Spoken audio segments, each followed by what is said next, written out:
Hi, I'm Jitendra Kavathekar, Managing Director of Accenture Ventures and a board member here at Silicon Valley Forum. I'm here with Linda Rottenberg. Hi, Linda, how are you? Great to be here tonight. So, I have to ask you this question. You've taken on the name of Entrepreneur Whisperer. Tell me about that. It was given to me actually by ABC and NPR, and then I think CNN grabbed it. So Entrepreneur Whisperer came when I wrote my book, Crazy is a Compliment, a few years ago, but it was rooted in the fact that 20 years ago, I co-founded Endeavor, an organization to support high growth, high impact entrepreneurs in emerging and underserved markets around the world, and that no one thought entrepreneurs 20 years ago existed outside of Silicon Valley. Yeah. So I was the crazy girl, La Chica Loca. That was my first nickname, Chica Loca, in Latin America. It carried over to the Middle East and Asia and Europe. Yeah. But today, Endeavor supports 1,500 high-growth entrepreneurs that generate nearly 700,000 jobs, $10 billion annually. And so I ended up writing a book, Crazy is a Compliment, because so many people here at home started saying, well, but I'd like to be an entrepreneur, but I'm terrified. Can you give me advice? And anyway, so when I was filming for NPR and ABC, they decided instead of the horse whisperer, I was the entrepreneur whisperer. That's great. And so you started Endeavor. So you are an entrepreneur yourself. I am. Tell us a little bit about that journey. What really sticks? What do you like to talk about on your journey as you've created Endeavor that may inspire the entrepreneurs that you're also whispering to, I guess?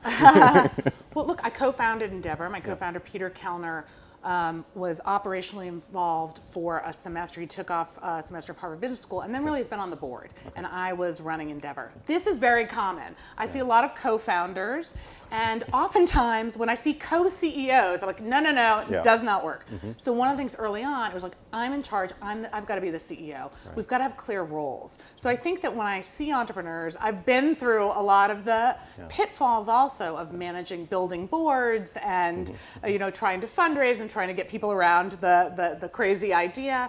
But I think that, look, one of the things I've seen working outside the United States is that chaos is the norm. I think we prize stability here too much. And so I often tell people, you know what? Chaos is the friend of the entrepreneur, because if you're trying to disrupt the status quo, you want a little chaos. But I think having lived the challenges myself, I also will say on a personal level, I was trying to be superhuman for many, many years.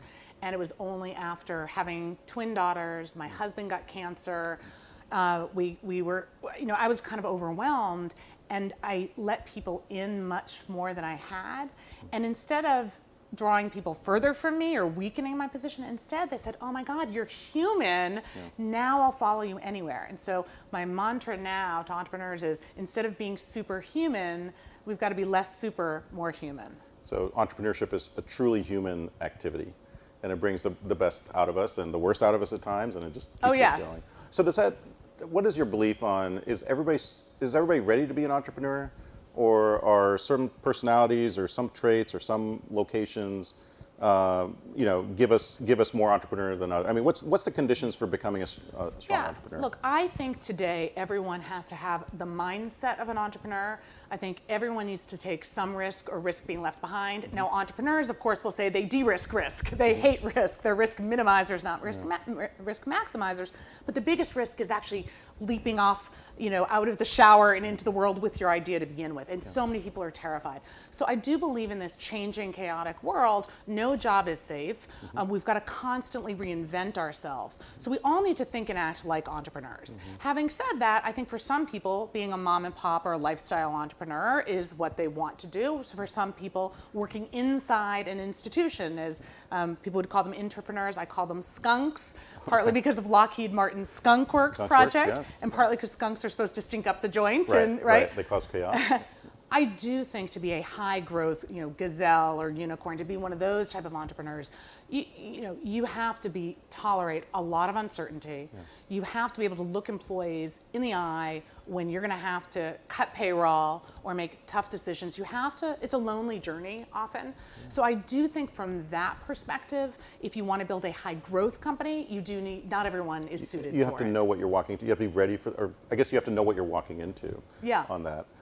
So Endeavor focuses on building the entrepreneurship communities in underserved and regions where we don't get a lot of attention in terms of technology and innovation and entrepreneurship. Yes. What is it about these? So you mentioned earlier that these folks they live in chaos, right? There is chaos involved, but what is it about the entrepreneurs in these regions that make it really special for you? Why did you focus there? Well, look, I was living in Latin America in the mid-1990s. I'll tell this story tonight, really to escape becoming a lawyer. I had grown up outside of Boston. I'd gone to Harvard and then to Yale Law School, and it was clear what I was going to do, and I was either going to be a banker or a lawyer, and I was like, no! And I went down to Latin America, and this was the mid-1990s, and everyone wanted a government job.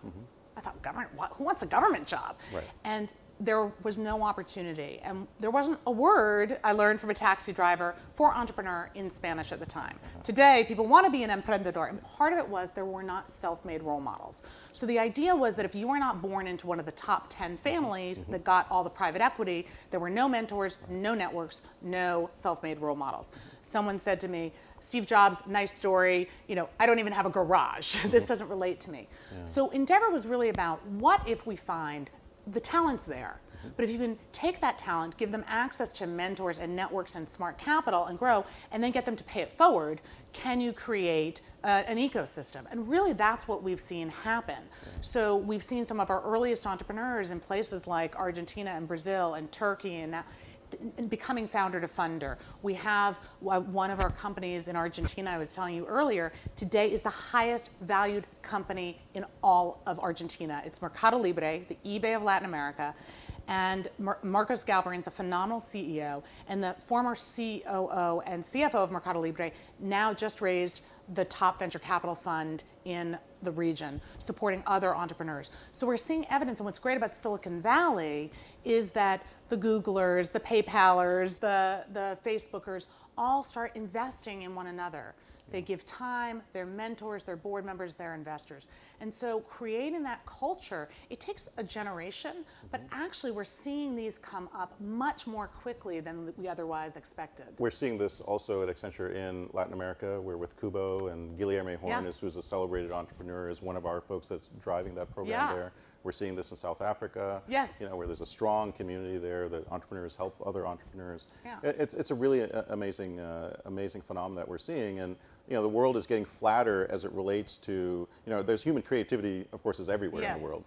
And the question is, what's the distribution model for that creativity and have the impact? And I think. But you asked us a question that I want to answer directly, which is, what is it that's special that I see about? And I would say two things, because I do have an answer that's different than here at home.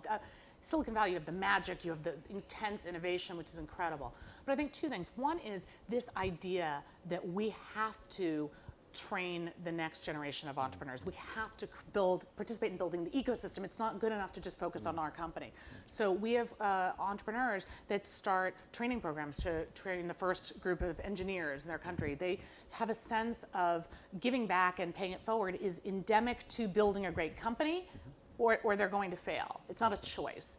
The other thing is that because some of the needs aren't being met, the basic infrastructure needs and basic healthcare and education, we're seeing a lot of technology as enablers of previously traditional businesses. So while we see the pure tech plays, and we're now seeing things in AI and in fintech, et cetera, I think that the number of people that are trying to improve daily lives using the power of technology and scale as an enabler, but really solving human problems is something that, again, resonates deeply. It's not a choice. They have to do this. That's right. That's right. I'm also involved with the Tech Museum, and we give awards for social entrepreneurs, and most of the submissions come from Asia and Latin America.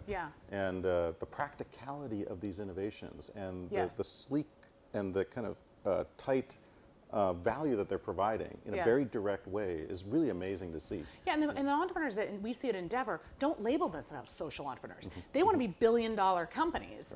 They just happen to believe that the way to get scale, and you have to improve lives, because that's where the gaps are. That's where the opportunities are, right? And so, but I find it very compelling when when you're both creating huge companies and changing lives. That's the magic. It's infectious. Thank you, Linda. It's a great conversation.